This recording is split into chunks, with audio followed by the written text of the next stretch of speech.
Bonjour à tous et bienvenue à ce premier webinaire programmatique de EPIC.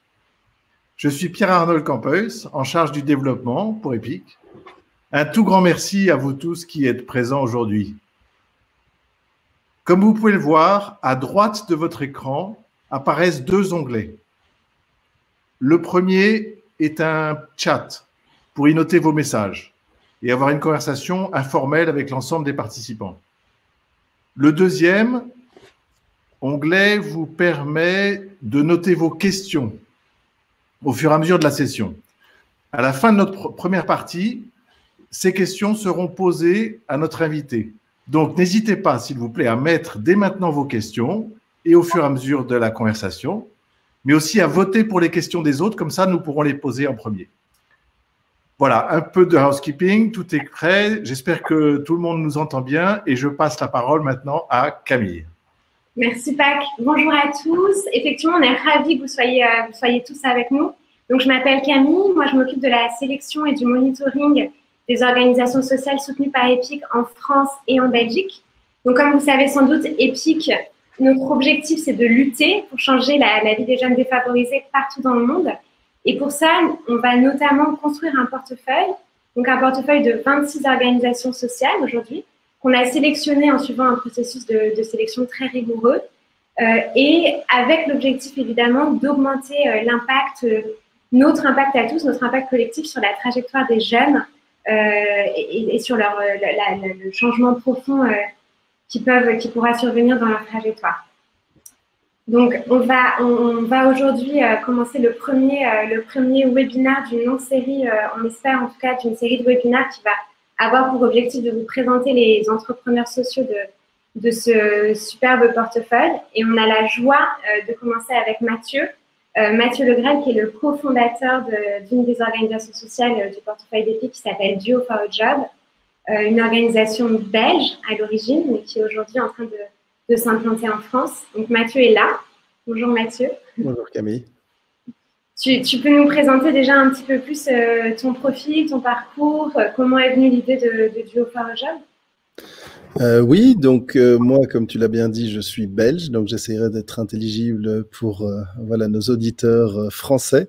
Mais donc, j'ai étudié dans une business school à Bruxelles. Après, je suis parti apprendre l'arabe et j'ai travaillé dans l'humanitaire pendant quelques années pour Médecins sans frontières et la Croix-Rouge internationale. Et après 7 ans passés sur le terrain, surtout dans les zones en conflit, j'avais envie de trouver un projet qui me parle et dans lequel je puisse valoriser mes compétences à Bruxelles. Et il y a un de mes amis d'enfance, Frédéric Simonard, qui lui avait aussi étudié dans une business school et s'était toujours promis le jour de ses 30 ans de lancer Duo, dont il avait eu l'idée à la fac. Et donc, lui avait commencé à réfléchir à ce projet et c'est là qu'on a décidé de se lancer ensemble parce qu'il venait d'avoir 30 ans, moi aussi. Et donc, fin 2012, on a commencé à travailler sur Duo for a Job. D'accord. Et du coup, en dehors de la crise de la trentaine, il y a un modèle. Est-ce que tu peux nous en dire un petit peu plus sur le modèle que vous avez mis en place avec Duo? Quel changement vous essayez de provoquer un peu dans la vie des jeunes que vous accompagnez au quotidien?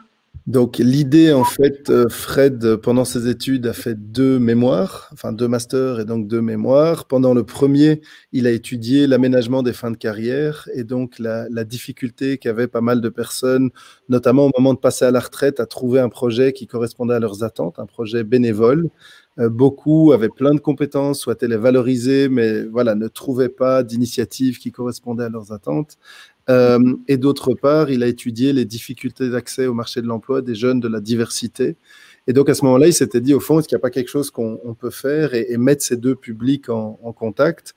Et donc, c'est ça, Duo for a Job, c'est un programme de mentorat intergénérationnel et interculturel qui met en contact des jeunes, soit de primo-arrivants, soit de la diversité de 18 à 33 ans, avec des mentors, donc qui sont des personnes de plus de 50 ans qui ont une expérience à valoriser. Et nous, ce qu'on fait, c'est qu'on forme les mentors en amont pendant 4 jours et puis on les match sur base d'un certain nombre de critères avec des mentees. Et donc, ce duo va exister pendant 6 mois. Ils vont se rencontrer 1 fois par semaine et chaque duo va être suivi par nos équipes. On va organiser pas mal d'activités, de workshops pour s'assurer que le suivi se passe bien.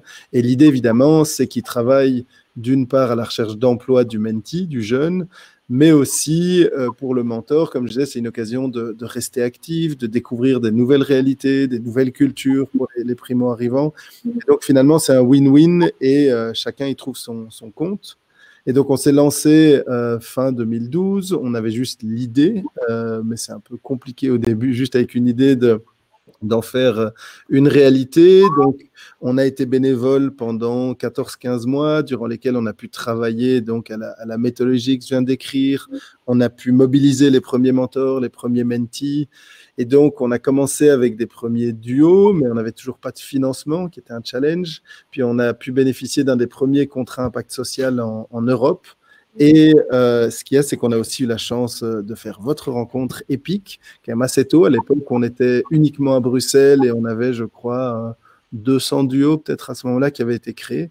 Et maintenant, notamment grâce à votre soutien, dont je profite de ce moment pour vous remercier, mais on a créé plus de 2600 duos maintenant depuis. On est présent non seulement à Bruxelles, mais aussi en Belgique, à Liège, Anvers et Gand.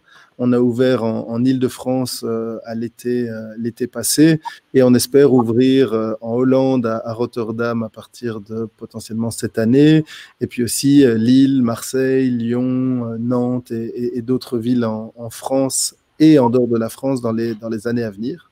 Et en termes d'impact, donc de ces 2600 jeunes qui ont été accompagnés, plus de 1 sur 2 a une solution dans les 12 mois à sa recherche d'emploi, c'est-à-dire soit un stage, une formation ou un emploi. Et si on prend, donc ça c'est 3/4 qui ont une solution et plus de 1 sur 2 qui ont un emploi. Et au niveau des mentors, on s'attendait à ce que 1 sur 2 recommence et dans les faits, on est à 9 sur 10 qui reprennent un second duo. Et donc, c'est la preuve, malgré leur réticence, parfois à la base, le fait qu'ils se disent « Tiens, mais j'ai jamais été en contact avec un réfugié, je ne sais pas trop ce que je vais lui dire ou comment je vais pouvoir l'aider. » Dans les faits, on se rend compte qu'en fait, ils ont beaucoup à apporter. Ok. Et comment, du coup, t'expliquerais ce succès, cet impact? Comment t'expliques les sorties positives du programme? Est-ce que c'est la force du modèle en lui-même, du mentoring, ou est-ce que votre modèle de mentoring a des spécificités? Est-ce que vous vous êtes interrogé sur les raisons de cet impact qui est assez impressionnant? En tout cas, nous, on est très fiers chez l'équipe de vous avoir. Je crois que le mentorat est un outil très très puissant et qui peut servir à beaucoup de fins différentes et avec beaucoup de publics. Donc c'était ça qui nous avait un peu poussé à nous lancer là-dedans. Mais je crois qu'il y a effectivement, en termes de spécificité, le fait qu'on soit avec les publics cibles dont j'ai parlé, donc les jeunes de la diversité d'une part et les plus de 50 ans, donc l'aspect intergénérationnel qui est assez unique au programme. Il y a le fait, je crois, qu'on ne fasse que ça, donc on se concentre sur du mentorat, on n'a pas d'autres projets, et donc ça nous permet de gagner en efficience, d'être vraiment à l'écoute de nos publics, de perfectionner notre formation, le suivi qu'on donne aux duos, de développer plus de workshops pour nos participants, mais aussi en back-office, on a pas mal d'outils digitaux qu'on a mis en place, qui sont faits sur mesure et qui nous permettent de maximiser le temps qu'on passe avec nos mentors et nos mentees. Okay. Et puis, finalement, il y a les publics cibles avec lesquels on travaille. Parmi nos mentees, plus de 50% n'ont pas de diplôme reconnu en France ou en Belgique. Donc, c'est beaucoup de personnes assez vulnérables, assez loin de l'emploi, qui généralement ne sont pas ou peu touchées par d'autres publics. Enfin, c'est assez compliqué de s'inscrire dans d'autres programmes, pardon. Et donc, nous, le fait que ce soit un accompagnement individualisé chaque semaine, donc assez intensif, nous permet aussi de toucher ces mentees. Ok. Donc, les spécificités, selon toi, c'est vraiment que vous avez ce public, l'aspect intergénérationnel qui fait que les mentors seniors, eux aussi, sont vraiment gagnants dans le programme et ils en retirent un certain nombre peut-être de nouvelles compétences. Le fait que vous soyez vraiment digital, vous n'avez peut-être pas attendu le confinement pour entrer dans pour développer vos outils digitaux, et extrêmement inclusif, c'est-à-dire que vous n'allez pas, à l'entrée du programme, il n'y a pas de sélection sur les profils des mentees, c'est-à-dire que vous n'allez pas sélectionner peut-être les mentees les plus diplômés pour entrer dans le programme. Oui, c'est ça. Et au niveau des mentees, pour donner quelques exemples, on on a pas mal de nos mentees qui n'ont par exemple aucune idée de projet professionnel, ils ne savent pas du tout dans quoi se lancer. Et les mentors ont vraiment une valeur ajoutée là-dessus pour valoriser leurs compétences, qui ne sont pas toujours des compétences professionnelles, mais humaines. Ils peuvent les aider forcément à travailler sur des CV, des lettres de motivation. On a des mentees qui savent à peine lire et écrire, certains qui ont du mal à prendre les transports en commun, parce que voilà, quand on ne sait pas lire et écrire, c'est compliqué. Et donc, l'avantage d'avoir un accompagnement individualisé et assez intensif permet voilà, de prendre le bon mentor pour chaque mentee et donc d'avoir un match au niveau des besoins de chacun. Parce qu'on a aussi des mentees qui sont très, très qualifiés par ailleurs. Ok.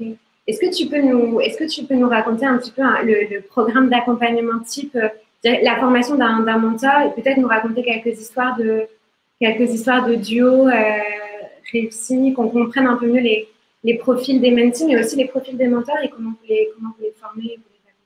Oui, bien sûr. Donc, un mentor, quand il s'inscrit, souvent, il a beaucoup de questions. Donc, on commence par une session d'information. On a ensuite une interview individuelle qui est pour chaque mentor, mais mentee aussi. Le but, c'est d'apprendre à vraiment mieux connaître les participants, les mentors, dans quoi est-ce qu'ils ont travaillé, dans quel secteur, quelles sont leurs compétences, quelle langue est-ce qu'ils parlent. Pour les mentees, c'est de comprendre qu'est-ce qui les a amenés à rejoindre le programme, quels sont leurs besoins, est-ce qu'ils connaissent déjà le secteur dans lequel ils veulent travailler ou pas, quel est le mentor un peu de leur rêve. Et puis, pour les mentors, on les forme pendant 4 jours, même si le programme est en train d'évoluer, mais ça, j'y reviendrai. Et donc, on les forme, en expliquant c'est quoi un réfugié par rapport à un migrant, un demandeur d'asile, à quoi ressemble la recherche d'un travail en 2020, parce que voilà, beaucoup de mentors n'ont pas recherché de travail dans les dernières années. Quelles sont les associations actives dans la région dans laquelle ils sont, donc à Paris, à Bruxelles ou autres. On a des modules sur l'écoute active, les relations interculturelles, etc. Et après ça, on fait le matching. Donc, on propose un mentee au mentor. Et si la première rencontre se passe bien, là commencent les 6 mois où ils se voient une fois par semaine. Et donc, on a vraiment, oui, effectivement, plein de belles histoires parce que la recherche d'emploi, c'est finalement la raison principale, mais aussi l'excuse du programme. Et donc, on a des amitiés qui se créent. On a des mails de bonnes nouvelles des mentors quand ils trouvent un boulot, enfin, quand le mentee plutôt a trouvé un boulot. Et souvent, le mentor est presque plus excité par la nouvelle que le mentee.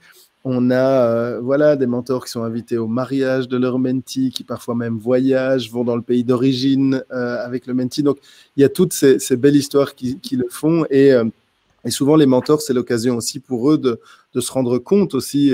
Souvent, ils arrivent nous disant, tiens, mais moi, j'ai pas trop de réseau, ou bien, tiens, je suis à la retraite depuis 5-10 ans, je vois pas très bien ce que je pourrais faire. Et au fur et à mesure, en fait, eux se prêtent au jeu et se rendent compte de tout ce qu'ils peuvent apporter. Et il y a aussi toute une série de formations qu'on donne à nos mentors. On a des groupes Facebook qu'on a créés, mais nos mentors, ça c'était il y a quelques années, assez peu étaient sur Facebook. Et donc, on a organisé des cours Facebook pour nos mentors. Donc là aussi, il y a des mentors qui ont découvert l'univers des réseaux sociaux, qui pour certains maintenant sont très, très actifs. Donc oui, il y a ce win-win dont je parlais. Et comment ça s'est passé alors, le confinement, du coup, avec des mentors qui ont plus de 50 ans, donc ne sont peut-être pas connectés aussi bien que d'autres personnes, des mentees qui peut-être aussi sont loin de l'inclusion digitale. Comment vous avez mis en place, comment vous avez réussi à transformer un programme basé sur le présentiel, en fait, sur de belles histoires humaines pendant ce confinement? C'était un gros challenge, effectivement. On a des mentees qui donc étaient confinés comme tout le monde et beaucoup de services sont passés en ligne. Certains de nos mentees, comme j'expliquais, n'étaient pas très connectés. Donc oui, ils avaient un téléphone, ils savaient servir du mail, ils savaient appeler, mais ça ne veut pas dire qu'ils comprennent des plateformes parfois un peu complexes. Donc on a certains mentees qui ont été informés qu'ils allaient perdre leur droit aux allocations de chômage alors qu'ils étaient confinés et qui ne comprenaient pas bien comment fonctionnait la plateforme ou la raison de leur exclusion potentielle. Donc là-dessus, je pense notamment à un duo où la mentor s'est décarcassée pour administrativement débloquer la situation et donc que le mentee puisse ne pas se retrouver sans aucune source de revenus. On a des mentors qui aussi, eux, étaient généralement un peu plus connectés, mais pas toujours. Et pendant une intervision, donc une séance d'échange, il y a par exemple des mentors qui expliquaient la difficulté d'accompagner leur mentee à distance. Et donc là, un autre mentor a parlé du partage d'écran. Et en fait, 3 ou 4 personnes, 3 ou 4 mentors qui participaient à l'échange ne connaissaient pas cette option. Et donc, on a vu leurs yeux s'illuminer en apprenant comment fonctionnait un partage d'écran. Donc, là, à nouveau, voilà, on est là pour accompagner, je dirais, fluidifier un peu ce parcours. Mais je dirais, il y avait beaucoup de craintes pour les mentees de la situation et la perte de revenus pendant le confinement, mais aussi la crainte du marché de l'emploi après. Pour nos mentors aussi, il y avait les craintes comme beaucoup ont plus de 50 ans, mais voilà, on en a vraiment plusieurs centaines qui ont plus de 60, 70, parfois 80 ans. Donc, il y avait ces craintes à ce niveau-là. Et je dirais, nous, il y avait l'équipe aussi, tous les questionnements sur le secteur associatif d'une manière plus large, qu'est-ce qui allait se passer. Et donc, on a mis cette période de 2 mois finalement à profit pour réfléchir au rôle de Duo for a Job, pour essayer d'aller plus loin dans la digitalisation qu'on avait déjà évidemment entreprise, mais d'aller un pas plus loin tout en s'assurant de ne laisser personne sur le bord de la route.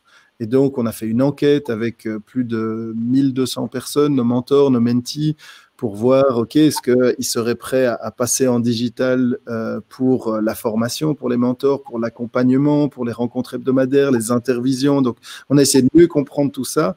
Et puis, vraiment, de se poser la question, plutôt que de vite digitaliser quelque chose qui soit un peu bricolé, de reprendre chaque étape et de se poser la question de, tiens, en ligne, à quoi est-ce que cette étape sert, enfin, d'une manière générale, quel est l'objectif, pourquoi est-ce qu'on le fait et comment est-ce qu'on pourrait voilà, transférer ça en ligne. Et donc, on a réfléchi à toutes les étapes, dont la formation sur laquelle on travaille maintenant avec... On travaille avec des consultants pour utiliser plus le jeu, la gamification finalement qui permet de plus facilement apprendre, pour avoir des modules qui soient un peu plus courts. Et ça permettra aussi de donner accès à ces modules à tous nos mentors existants. Donc, on a plus de 1000 mentors maintenant qui sont dans le programme. Pour beaucoup, ils ont été formés il y a quelques années. Notre programme de formation a évolué. Donc, ça va nous permettre de leur offrir un programme de formation continue. Aussi, donc il y a finalement des bonnes choses qui vont pouvoir en sortir. On a distribué des Chromebooks aussi à nos mentees qui n'étaient pas connectés, donc du matériel informatique pour qu'ils puissent eux-mêmes aussi se connecter, pas seulement avec leur ordinateur. On a distribué des masques et puis quand le déconfinement a commencé, on a pu travailler aussi sur je dirais un format hybride, c'est-à-dire que beaucoup de mentors étaient prêts à continuer des accompagnements, mais ils nous disaient que pour la première rencontre, et les mentees nous disaient la même chose, c'est compliqué de se rencontrer en ligne. Et donc, on a réfléchi à des formats hybrides avec des rencontres dans des parcs, par exemple, étant donné que le plein air posait moins de risques. Donc, nos duos, pour la première rencontre, allaient faire un petit tour dans un parc, chacun avec un masque. Et ça permettait de lancer le duo malgré les conditions un peu particulières et d'après switcher en ligne. Okay. Donc, vous avez réussi à adapter le modèle à chaque étape du programme pour prendre en compte les besoins de distanciation sociale, l'accès au digital, tout en gardant l'aspect vraiment inclusif, humain du programme. Et comment maintenant vous allez envisager la suite? C'est-à-dire, on a vécu cette crise sanitaire de manière assez compliquée dans le secteur. Comment vous allez maintenant envisager la crise économique? On sait que le chômage va être très important. On sait qu'il touchera toujours plus les jeunes et on sait qu'il touchera toujours plus les jeunes issus de la diversité. Comment vous envisagez? Est-ce que vous envisagez d'adapter votre modèle? Comment vous allez faire face à cette deuxième crise, si on peut dire, cette crise économique? Mais je dirais il y a 2 aspects. Il y a tout d'abord d'un point de vue organisationnel où la difficulté, mais ça c'est commun à toutes les organisations, c'est qu'on a peu de visibilité sur la situation. Je veux dire, de manière générale, on essaye de savoir ce qui va se passer dans l'année, les 3 prochaines années, 5 prochaines années. Ici, même à quelques semaines, c'est difficile de savoir ce qui va se passer. Il y a cet aspect-là, il y a le risque, je dirais, financier, du fait qu'il y a une crise financière qui est à venir, et donc pour les associations, ça risque d'être assez compliqué. Mais finalement, ce sont les aspects, comme je disais, plus organisationnels. Il y a nos publics cibles, parce qu'on est là voilà, pour leur offrir nos services. Et donc, la crainte, c'est l'explosion du chômage, dont on sent déjà maintenant les effets. On a eu... dans les dernières 3-4 semaines, un nombre d'inscriptions mentees qui, chaque semaine, bat le record. Donc voilà, beaucoup de mentees, beaucoup de jeunes de la diversité se retrouvent au chômage et donc font appel à nos services. Donc, On espère qu'assez de mentors puissent s'inscrire, parce que le fait qu'on travaille avec des personnes, pas toujours d'un certain âge, il y a des personnes de 50, 60 ans, mais comme je disais aussi de plus de 70 ou 80 ans. Donc, comme ce sont les publics à risque pour le Covid, là aussi, il faut qu'on fasse attention. Et donc, ce sur quoi on travaille, c'est comme j'expliquais, le fait d'avoir dans notre boîte à outils le digital, mais de pouvoir continuer à, on espère, pouvoir faire du présentiel pour les publics qui en ont besoin, du digital, ou même des solutions où le mentee lui-même peut venir dans nos bureaux pour que nous le mettions devant un ordi, le connections à son mentor par vidéo. Donc, c'est un petit peu ça auquel on fait attention, c'est pas de faire l'erreur de se dire passons tout en digital et graduellement d'avoir un niveau de qualification de nos mentees qui augmente. On veut continuer à être le plus inclusif possible et donc l'offrir à des gens qui sont très loin de l'emploi et donc parfois qui ont du mal avec le digital. Et on le voit finalement, mais comme on fait maintenant le webinaire, je crois qu'en temps normal, on aurait fait ça en présentiel. Beaucoup en termes de professionnels, il y a de plus en plus de recrutement qui se fait aussi par vidéo. Moi, j'ai des collègues qui m'ont dit la semaine passée qu'ils avaient fait des entretiens individuels avec des mentees qui étaient parfois couchés dans leur canapé juste avec leur smartphone comme ça. Ou j'ai un collègue qui m'a dit qu'il avait fait un entretien individuel avec un nez parce que le mentee tenait son smartphone comme ça. Donc ça, ce sont des codes professionnels qui évoluent et nous, on va essayer d'être là pour accompagner les mentees et les mentors dans cette évolution et donc les former, donner des workshops aussi. Ah tiens, mais comment est-ce que, par exemple, on fait un webinaire ou comment organiser un vidéo call et bien présenter à l'employeur, je dirais, pour nos mentees. Comment on fait un webinaire avec un t-shirt épique non visible du fait du scope de la caméra. Donc, on a bien compris qu'il y a un sujet de visibilité qui concerne absolument tout le monde, qu'on a assez peu de visibilité sur les prochains mois, une explosion des besoins et qui dit explosion des besoins, un besoin de repenser les programmes pour être le plus inclusif possible.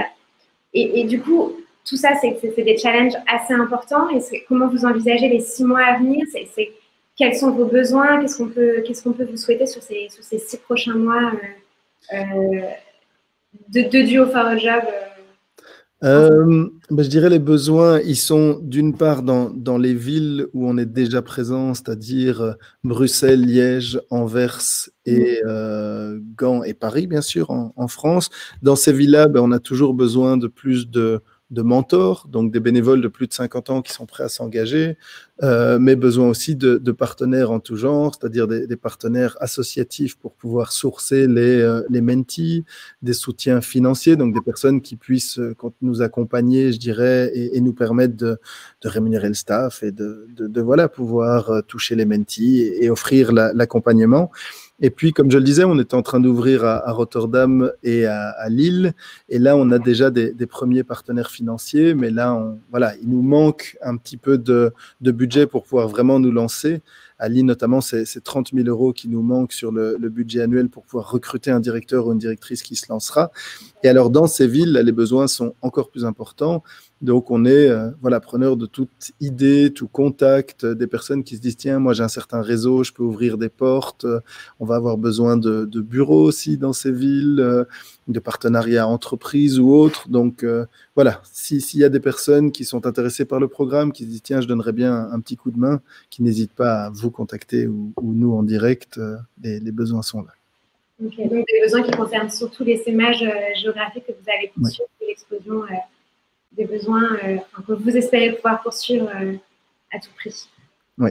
Je ne sais pas si on peut peut-être, si tu es d'accord, pour qu'on prenne quelques questions déjà. J'ai des questions qui s'affichent en haut de mon écran.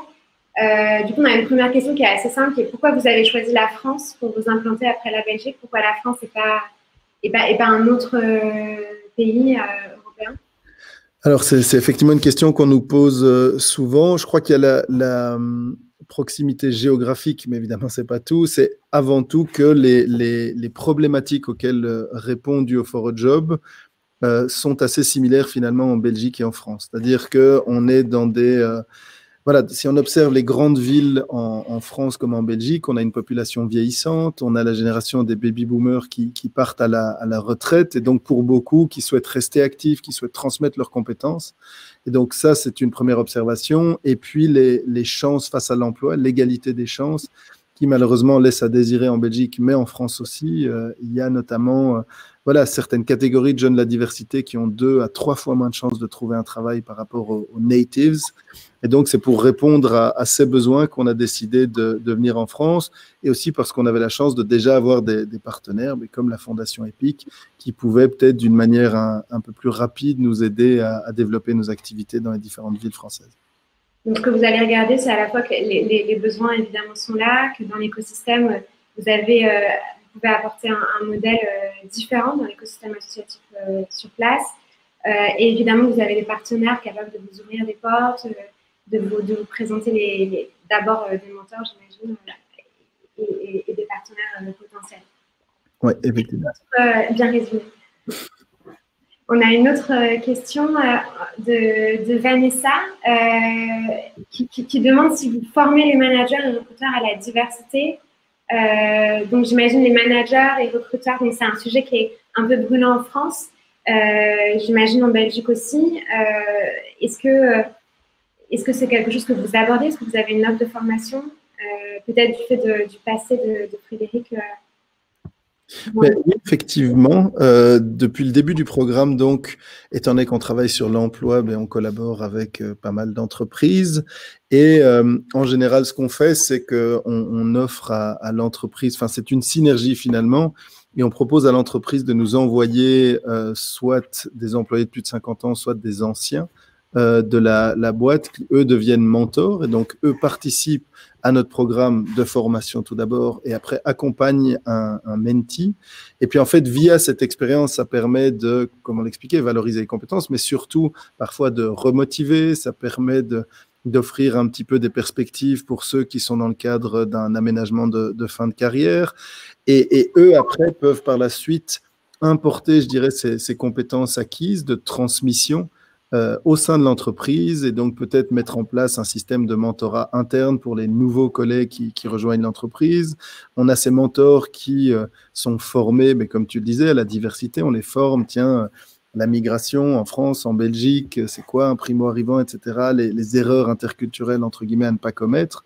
Et donc, ça sera plus facile par la suite pour les entreprises de recruter des jeunes de la diversité, finalement, parce qu'ils auront des collaborateurs formés à ce niveau-là. Et puis pour l'entreprise, on offre aussi de partager les offres, les opportunités d'emploi au sein de l'entreprise parmi notre réseau de mentees et de mentors. Et donc pour faciliter et faire connaître ces offres parmi des jeunes qui recherchent un travail. J'essaie d'avancer. Est-ce que donc on a une question de Julien qui nous dit le digital n'est pas toujours inclusif et peut laisser certains jeunes au bord de la route. Et oui, voilà, il s'interroge sur le fait qu'a priori, les jeunes sont plus à l'aise avec les nouvelles technologies que d'autres. Donc, pourquoi est-ce que… comment tu expliques le fait que le digital ne soit pas forcément inclusif pour ces jeunes-là? Mais je crois que souvent, on le voit, les gens oublient un petit peu que beaucoup de jeunes n'ont pas fait d'études supérieures ou pas fait d'études du tout, et qu'on prend un peu comme étant par défaut, je dirais, l'éducation qu'on a pu recevoir, les codes culturels ou autres. Et donc, oui, les jeunes sont plus connectés que d'autres générations, que des personnes plus âgées. Mais à nouveau, quand j'expliquais que certains de nos mentees sont très loin de l'emploi, voilà, on a des mentees qui, comme je disais, savent ni lire, ni écrire, n'ont jamais fait d'études, jamais été à l'école, n'ont jamais travaillé. Et le mentor doit travailler sur un CV pour essayer de le remplir. Et donc, là aussi, ils ont tous un téléphone, ils savent téléphoner, parfois envoyer enfin, pour ceux qui sont les plus vulnérables, envoyer un mail, mais à nouveau, le mail, comment est-ce qu'on l'envoie? Comme je disais, faire un appel vidéo, ça peut être un peu plus complexe, installer certaines apps. Donc voilà, je crois qu'il y a digital et digital. Donc oui, tous ont un téléphone, mais le fait de les accompagner, de pouvoir les former vraiment à Word, à Excel, au fait à la mise en page parfois d'un CV. Donc Ça sont tous des éléments sur lesquels nous les aidons. Et aussi, on observe que beaucoup de nos mentees, quasiment tous nos mentees ont un téléphone portable et font tout à partir de leur téléphone portable. Et donc là aussi, c'est notre rôle de dire, tiens, pour travailler sur un CV, une lettre de motivation, c'est mieux de se mettre sur un ordinateur portable. Ça permet d'avoir la vision directement du document que recevra le recruteur. Donc, il y a des nuances à nouveau et c'est pour ça qu'on a développé cette offre de formation pour nos mentees aussi. On a effectivement tendance à confondre un peu le taux d'équipement qu'on a beaucoup mesuré pendant le Covid avec le fait d'être effectivement, de savoir utiliser ces technologies-là dans le cadre de l'insertion professionnelle. Oui. On nous demande comment faire pour devenir mentor. Je pense que je ne sais pas si tu veux décrire un petit peu le processus et est-ce que vous êtes inclusif aussi dans le recrutement des mentors? Alors oui, pour devenir mentor, c'est assez simple. Il suffit d'aller sur nos sites, donc soit duo4job.be ou bien .fr, donc duo4job sur le site, et puis là, de mettre s'inscrire comme mentor, et il y a des sessions d'infos qui sont proposées avec soit un rendez-vous directement, enfin soit des propositions ou autre, mais bref, il y a moyen de s'inscrire, et puis nous prenons contact avec les candidats mentors. L'étape d'après, c'est une session d'info, donc c'est pour ça ce qui est important, c'est que toutes les questions, a priori, elles sont répondues à ce moment-là. Et puis alors, la personne rentre dans le processus, va être formée, etc. Et puis par la suite, matcher avec un mentee. Sur le profil des mentors, ce qui est important de préciser, c'est qu'on n'a pas besoin d'avoir de l'expérience en ressources humaines, en recrutement pour devenir mentor. Il n'y a pas besoin de connaître le public cible ou même d'avoir cherché un emploi récemment. Il faut juste avoir une certaine expérience professionnelle, quelle qu'elle soit, et avoir une disponibilité de 2-3 heures par semaine, tout en sachant que c'est assez flexible, pendant 6 mois pour pouvoir se lancer. Mais parmi nos mentors, on a aussi bien des personnes qui viennent du corporate, qui étaient employés, patrons, des personnes qui viennent du secteur associatif, on a des diplomates, on a des artistes. Donc, on a plus d'une 50aine de secteurs professionnels qui sont représentés. Parce qu'effectivement, si vous avez si la volonté d'être inclusif est là et que vous avez des profils de mentees qui sont très diversifiés, j'imagine qu'il faut des profils de mentors aussi très diversifiés.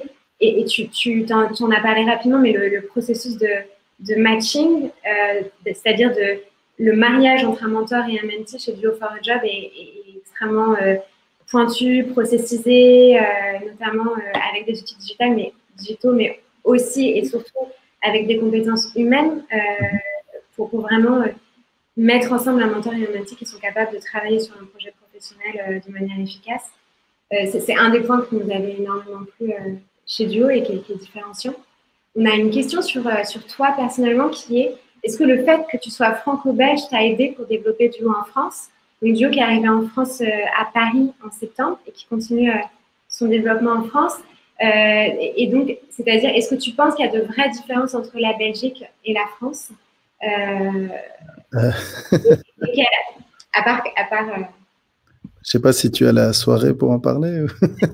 Mais non, oui, je trouvais ça intéressant. Donc, moi, j'ai de la famille française, mais j'ai toujours vécu en Belgique, à part pour mes voyages, je dirais, à l'étranger, pendant que je travaillais pour des organisations humanitaires. Mais il y a effectivement des différences, je trouve, mais qui sont, ne fût-ce que dans parfois des dénominations. On utilise pour nos mentees les termes jeunes issus de l'immigration et qui est un terme qui passe très mal en France. Donc, on utilise jeunes de la diversité.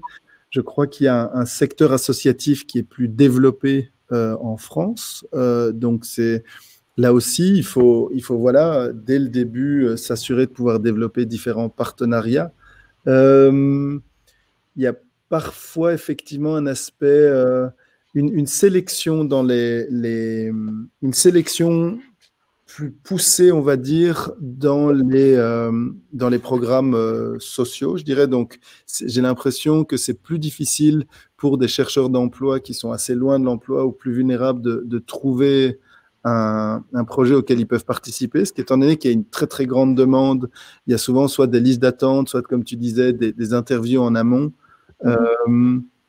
Donc oui, il y a clairement des différences. Et ce qui va être intéressant aussi par la suite, c'est de se rendre compte des différences entre l'Île-de-France, les Hauts-de-France, voilà, la région PACA et autres.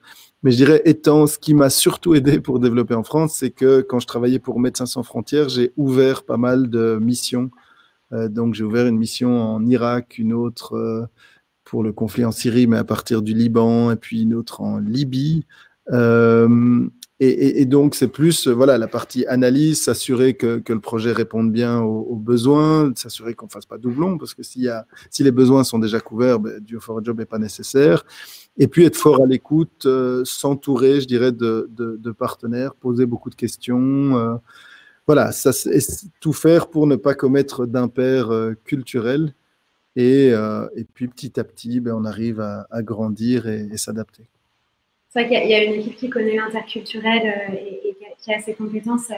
Je peux peut-être rajouter aussi, c'est que c'est vrai qu'il y a la réputation du français de râler un petit peu plus. Et en tant que Belge, je peux témoigner qu'effectivement, parfois, c'est vrai. Donc, on s'est posé des questions au début, parce qu'on avait des mentors qui mettaient en avant des aspects du programme qui n'allaient pas, etc., d'une manière plus prononcée qu'en Belgique. Donc, on se demandait si notre programme était aussi qualitatif ou s'il y avait des choses à revoir.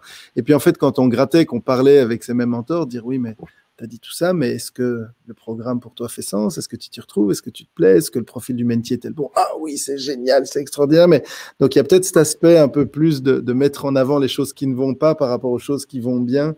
Je dirais avant toute chose, ce qui est moins le cas en Belgique. Donc, voilà, ça c'était une... Et comme ça, vous êtes challengé sur Exactement. l'efficacité de votre programme et sa qualité. On a une question sur le fait que le chômage touche tous les jeunes et encore plus aujourd'hui. Est-ce que tu penses que vous devriez, en fait la question c'est est-ce que tu penses que vous devriez changer peut-être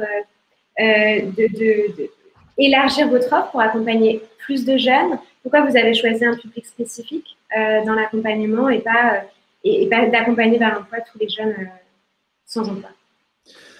Alors, je pense que le mentorat peut servir à, comme je le disais, à beaucoup de publics cibles différents. Et donc, je trouve ça toujours bien.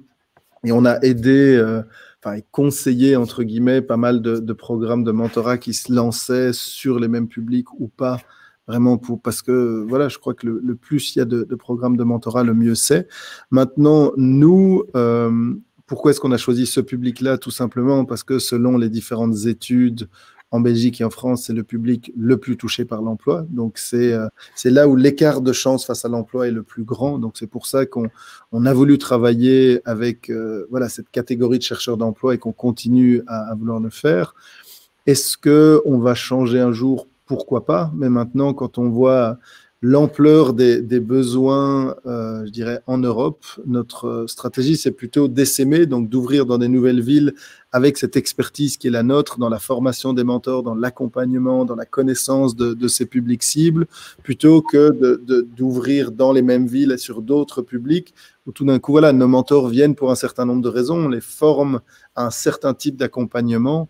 Donc, a priori, tant que les besoins auxquels on essaye de répondre ne sont pas couverts, on va rester sur ces publics-là et on a encore malheureusement pas mal de boulot. C'est très clair. On a une question encore une fois sur ton parcours. Si tu n'avais pas été, et on finira sur cette note inspirante, je pense, si tu n'avais pas été entrepreneur social, donc on était passé par Médecins du Monde. Médecins sans frontières. Médecins sans frontières, oulala, un père. Si tu n'avais pas été, donc, si tu n'avais pas eu ce parcours vraiment d'entrepreneur social depuis quasiment le début, qu'est-ce que tu aurais fait d'autre? Est-ce qu'il y a une autre carrière qui aurait pu t'épanouir? C'est marrant parce que c'est souvent une question qu'on pose en recrutement, demander si la personne a un job de rêve. Moi, je ne sais pas. Ben, déjà, je trouve entre les missions humanitaires et le fait de lancer un projet en Belgique, il y a déjà là une grande différence. Et voilà, il y a un peu les aspects caméléons, parce que c'est vrai qu'on passe du temps avec les mentees, puis avec les mentors, avec des entreprises, avec des mécènes. Enfin, voilà, il y a beaucoup, on s'adresse à plein de catégories de gens différents, ce qui est assez intéressant. Si je n'avais pas fait, je ne sais pas si je l'aurais fait à l'époque, mais Mais il y a la problématique environnementale qui me touche, je dirais, pas mal. Et donc, voilà, c'est quelque chose que je trouve assez intéressant et un gros challenge aussi. Et si on sort totalement du domaine social ou environnemental, j'aurais aimé être DJ, mais ça, c'est pour une autre vie, à mon avis, parce que j'ai pas beaucoup de talent là-dedans. Peut-être te faire coacher par un de vos mentors. Ouais, qui sait. Et je pense qu'on va pouvoir clôturer cette séance, à moins qu'on ait de nouvelles questions. Non, Pierre Arnold est visiblement motivé par le projet de DJ. J'attends. Mais je vous inviterai tous, ce sera une prochaine diffusion live. Bon, écoute, Mathieu, merci. Bon, on se voit souvent à Bruxelles, bien sûr, mais j'étais très touché de tout ce que tu as dit et puis de cette petite note personnelle à la fin, hein, intime, c'était super. Camille, bravo, merci beaucoup. Et merci à tous de rester jusqu'à la fin. Je vois que quasiment, tout le monde est là. Il n'y en a pas quasi aucun qui soit parti. Merci beaucoup. Nous vous donnons rendez-vous donc en septembre pour la suite des webinaires programmes. Et nous rencontrerons d'autres organisations du portefeuille EPIC. Vous savez qu'il y en a 26 actuellement. On fera un peu le tour du monde, vous verrez, on ira dans d'autres continents, dans d'autres pays. Une dernière demande, s'il vous plaît, avant qu'on se quitte. Restez en ligne à la fin de ce webinaire et vous allez voir en 5-6 secondes, vous serez redirigé vers une page qui vous permettra, si vous souhaitez, de faire un don à Duo for a Job. Je pense que vous avez compris dans les explications de Mathieu que les défis qu'il y a, l'ambition de développement, le fait qu'actuellement, dans la situation post-Covid, les problématiques sont encore plus prégnantes. Donc, vous avez vu aussi que Duo for a Job est là, le moteur est juste fabuleux, hein. Le moteur est prêt, il faut juste du carburant. Voilà. Et le carburant, c'est vous, c'est nous, c'est les dons qui peuvent permettre de recruter plus de mentors, recruter plus de mentees, faire plus d'impact. Voilà. Et vos dons sont défiscalisables dans tous les pays où que vous soyez, en France, en Belgique, en Angleterre, en Suisse, en Allemagne, partout. D'ailleurs, sur la page que vous allez voir, regardez, il y a des drapeaux. Choisissez le bon drapeau pour ne pas donner en Belgique avec des fiscalisations françaises, parce que là, ça nous posera un petit problème. Et puis, bon, merci à tous. Je vous souhaite un bel été. Camille, merci. Mathieu, et be safe. À bientôt. Merci. À bientôt.